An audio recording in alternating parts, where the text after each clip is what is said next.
पहले ही क्वेश्चन ले रहा हूं 2024 में आया हुआ है और फ्यूचर में भी इसी टाइप के क्वेश्चंस आएंगे। हाँ जी बेटा जी, नेक्स्ट टॉपिक हमारा शुरू हो रहा है। ये टॉपिक है एप्लीकेशन ऑफ डेरिवेटिव्स। इस पूरी सीरीज के अंदर हम क्या कर रहे हैं, आप लोगों के लिए एमसीक्यूज सॉल्व कर रहे हैं। बेस्ट 5 एमसीक्यूज मैं सेलेक्ट कर रहा हूं जिनके आने के चांसेस हैं और प्रीवियस ईयर में ये क्वेश्चंस आए हुए हैं। जैसे पहले ही क्वेश्चन ले रहा हूं 2024 में आया हुआ है, ऐसे सारे के सारे क्वेश्चन किसी ना किसी ईयर बोर्ड में आए हुए हैं और फ्यूचर में भी इसी टाइप के क्वेश्चंस आएंगे। तो आप बड़े अच्छे से करते रहना। लास्ट में मैं एक क्वेश्चन दूंगा सिमिलर टू देम और वो आप घर पे करोगे, उसका आंसर आपको कमेंट करके बताना भी है। तो पहला question, given a curve y is equals to 7x minus x cube and x increasing, ये सिंबल मैंने इंक्रीजिंग के लिए बनाया, आगे भी है, at a rate of 2 units per second आ रहा है, rate at which the slope of the curve is changing, slope of the curve is changing. तो पहले स्लोप ऑफ कर्व के लिए पहुंचना पड़ेगा। y मुझे गिवन है और स्लोप क्या होता है, dy ऑन dx, ये होता है स्लोप, ये आ जाएगा 7 माइनस 3x स्क्वायर। अब इस स्लोप को हम सिंबल देते होते हैं m, तो ये m हो गया। मुझे rate of change of slope निकालना है, यानी dm upon dt is equal to ये तो हो गया 0, 3 इंटू 2 6, x स्क्वायर का x आ गया और फिर x का हो जाएगा dx upon dt। With respect to time कर रहे हैं ना फर्दर, पहले स्लोप बनाया, स्लोप की बात कर रहे हैं, फिर स्लोप बनाने के बाद उसका रेट ऑफ चेंज निकाल रहे हैं। तो rate of change of slope निकालना है, -6, x की वैल्यू मुझे गिवन है 5 इंटू dx अपॉन dt भी गिवन है, x is increasing at a rate of 2 units per second, तो ये आ गया -60 यूनिट पर second, -60 units per second. Option A is correct. अगले क्वेश्चन पे आते हैं। ये क्वेश्चन भी बहुत इजी सा है, देख के कहीं भी कंफ्यूज मत होना। पहला स्टेप लेते हैं, f dash x 3 into 2 6 x square minus 6x minus 36।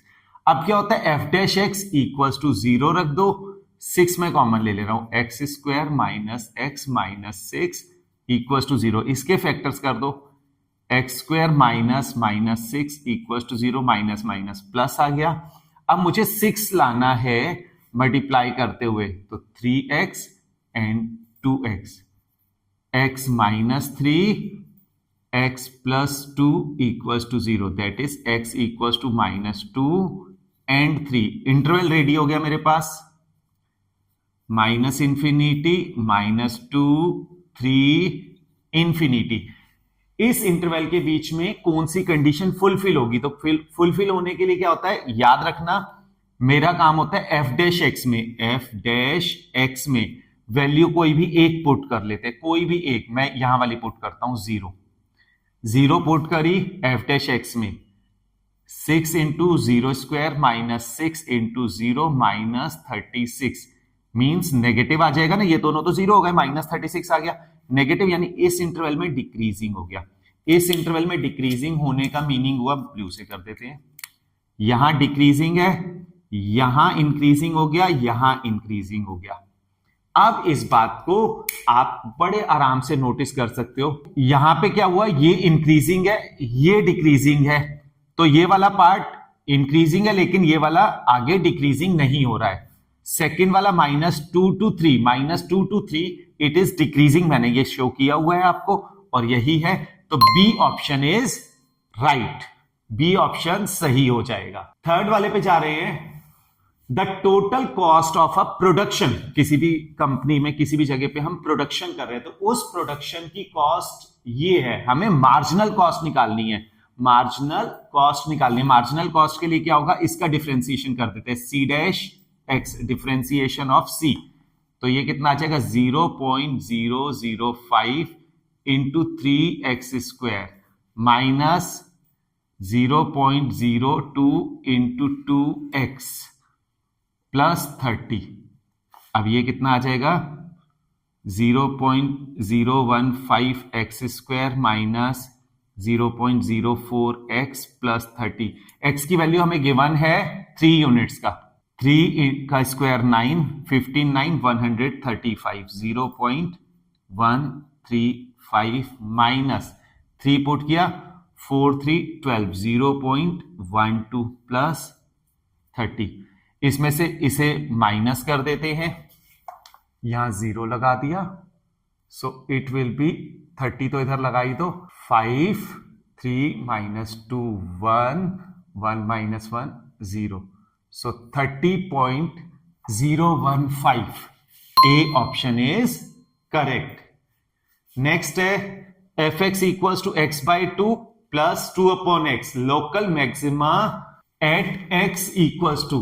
तो सबसे पहले मैक्सिमा मिनिमा के लिए क्या करते हैं, एफ डैश एक्स निकाल देते हैं, दैट इज 1/2, फिर plus 2 times differentiation of x to power minus 1, 1/2 minus 2 upon x square. अब क्या करते होते हैं, f dash x equals to 0 रखते हैं, 1/2 is equals to 2 upon x square, that implies x square equals to 4, x equals to plus minus 2, यानी या तो +2 होगा या -2 होगा। इतनी बात ठीक हो गई है। अब क्या करेंगे, सेकंड डेरिवेटिव निकालेंगे, एफ डबल डैश एक्स। तो एफ डबल डैश एक्स 1/2 का डेरिवेटिव तो 0 हो जाएगा, और -2 times differentiation of x to power -2 हो गया ना, अपॉन में, तो ये आ जाएगा 4x to power -3, 4 upon x cube. अब मुझे क्या करना है, मिनिमम करना है। मिनिमम के लिए क्या होता है, F double dash x must B positive. कौन सी वैल्यू रख के पॉजिटिव आएगा, 2 अगर मैं रखूंगा तभी तो ये पॉजिटिव आएगा, अगर -2 रखूंगा तो ये नेगेटिव आ जाएगा। तो at 2 it will be giving me local minima, और अगर माइनस रखता तो वो दे देता मुझे लोकल मैक्सिमा। मुझे लोकल मिनिमा पे डिस्कशन करना था। Next question, the least value of the function. Least value of the function देखो, f x equals to 2 cos x plus x, f dash x equals to 2 cos x का आ जाएगा minus sine x plus x will be 1। The least value निकाल दी है, ये आया मेरे पास एफ डैश एक्स।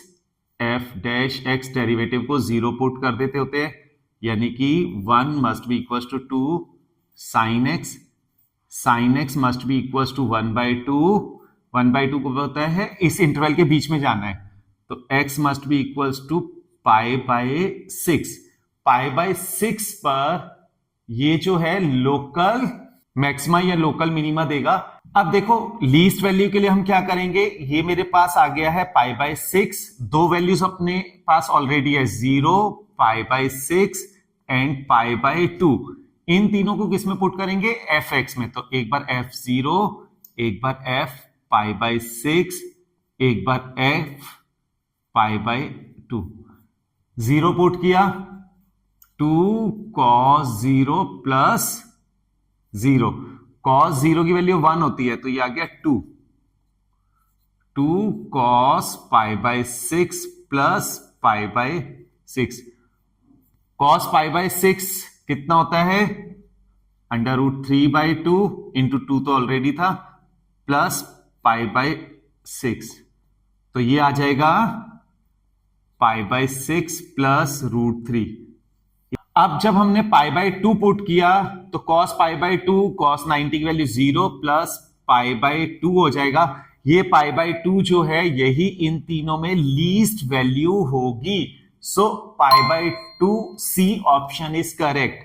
अब मेरे क्वेश्चन का आंसर आप बताएंगे कमेंट करके, ये बताना f x equals to sine x plus cos x, इसकी मैक्सिमम एंड मिनिमम वैल्यूज आपको फाइंड करनी है between 0 and pi. Maximum and minimum values find करनी है बिटवीन 0 एंड पाई। अब ये क्वेश्चंस आप करोगे, कीप प्रैक्टिसिंग, कीप रिवाइजिंग। मैं हमेशा आपसे कहता हूं the only way to learn mathematics is to do mathematics, to solve mathematics. तो क्वेश्चंस करना तभी मैथ्स अच्छी होगी। All the best.